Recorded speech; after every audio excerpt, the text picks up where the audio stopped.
simple ways to show you are a confident C1 speaker. Many of my students ask me how they can make sure they're using all the knowledge that they have to their own advantage. And well, it is in fact a very good question. And if you have ever wondered how you can prove you are a confident C1 speaker or writer or mediator, well then keep watching because this video is certainly for you. Hi, my name is Toya Santa Cruz. I've been an EOI teacher for 15 years and I created EOI Por Libre to help you succeed at your EOI exam. And in this video, I'm going to be showing you 5 ways so you can prove you are a confident C1 speaker.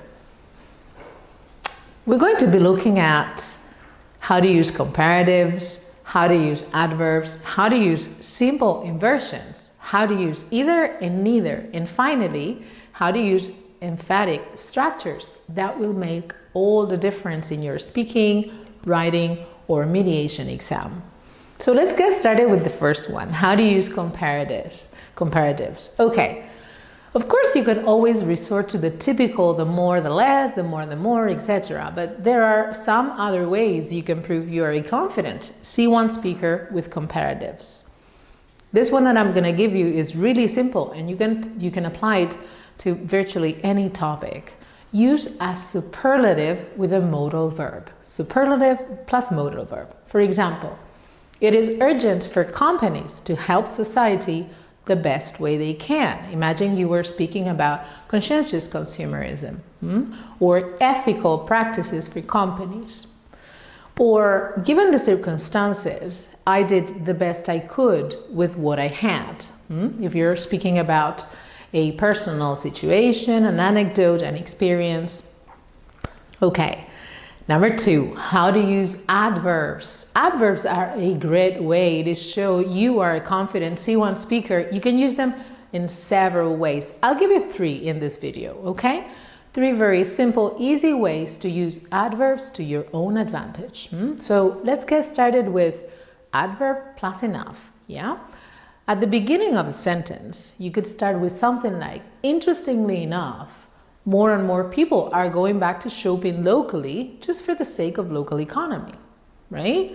Easy. At the beginning of the sentence, another example, oddly enough, we find it hard to improve our eating habits despite of the well-known benefits of cutting out sugar and cutting down on salt. Easy, right? Okay. Number 2, second way you can use adverbs to your own advantage. Introduce a sentence with an adverb plus a prepositional phrase. For example, luckily for the environment, more and more people are becoming conscious consumers. Or, fortunately for us, many private companies are implementing measures to help employees improve their work-life balance. Yeah? Good. Number 3. Using adverbs in the middle position in a sentence, right? In middle position. For example, somebody must surely know what the best option would be. Must surely know. This is a sentence you could use for any topic. I can honestly say I'm trying my best to do my bit for the environment. Yes, I'm trying my best. Good. Shoppers will probably have noticed the many tactics online retailers used to make us buy impulsively. Okay. Other adverbs that you can easily introduce in middle position are actually, currently, clearly, and simply. So this is a very good way to show that you are a confident C1 speaker. So use adverbs. Okay, number 3, how to use simple inversions. First and foremost, if you are finding it hard to use inversions naturally, choose just a couple of them and then try and find examples for each of the topics you are preparing. This is something you can do to prepare strategically and you can do it totally on your own. You don't need anyone. Let's take, for example, not only. And I'm going to show you with a couple of examples. Not only did the virus make everyone sick, but it also spread more easily as more and more people caught it. Okay? Not only did it. not only do we need to be aware, but we also need to start taking action. That's an example that you can use for any topic. And then you have now, of course, the basic inversion. Had I known, I would have whatever. So, had I known I would need it to advance in my career ladder, I would have given more importance to my English studies when I was at university. Yes, had I known. Okay, that was for inversions. Now let's move on to the fourth structure that you can use, is how to use either and neither. Okay, there is this sentence that I find super useful for any topic related to social issues, government policies, legal matters, or educational matters. For example, either there's something wrong with people or there's something wrong with the system. Yes, either or. Okay.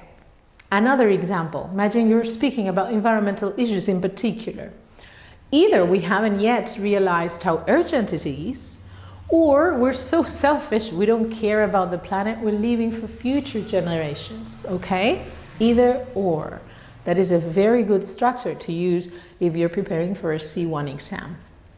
And finally, let's move on how to use emphatic structures. Okay, there are many different types of emphatic structures. We're gonna take a look at cleft sentences.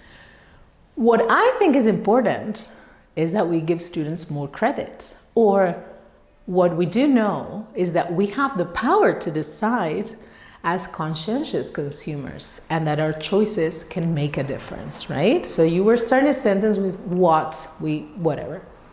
Okay, you can also start a sentence with whatever, wherever, however, etc. So for example, whatever you do, don't believe what they say. Wherever we live, we're affected by climate change, right? Or however it happened, now is the moment to learn from our mistakes and do something different. Those are statements that you can use for almost any topic. Okay, and let's look for a second at fronting. Fronting is placing one part of the sentence at the beginning so you give it more emphasis. For example, when you think about it, it makes total sense. Fronting is really useful when you want to provide a conclusion at the end of your speech, of your monologue, of a piece of writing. So at the end of the day, other things are surely more important than saving a few euros, like ethical ways of manufacturing products. Yeah, so if you're speaking about becoming or being a conscientious consumer, you could use it. Or all in all, we should all be involved in making the world a better place and be totally aware that every little counts for social issues, for environmental issues, etc. And of course, if you haven't yet downloaded our exclusive app, I highly recommend you do, as you will find it really valuable. You find resources to keep your English alive, to train strategically for your certification exam. And you will find mediation tasks, videos, audios with their scripts about EOI exam topics, super useful. Speaking plans, readings, listenings, and writing exam tasks to prepare for your EOI exam. And I am 100%, you're gonna love it. There are more than 2,000 people who have already downloaded it and who are using it on a daily basis to prepare. It's totally free. You can download it by clicking the link below in the description of the video, and you'll start saving time. You'll find guides, strategies, and high quality resources that cannot be found anywhere else. And of course, if you like this video, please leave me a comment below so more people can find it and benefit from it. And if you want more high quality content like this, it's just as simple as subscribing to our channel, activating the bell so you'll be notified when our next video is released. Keep up with the hard work and see you soon.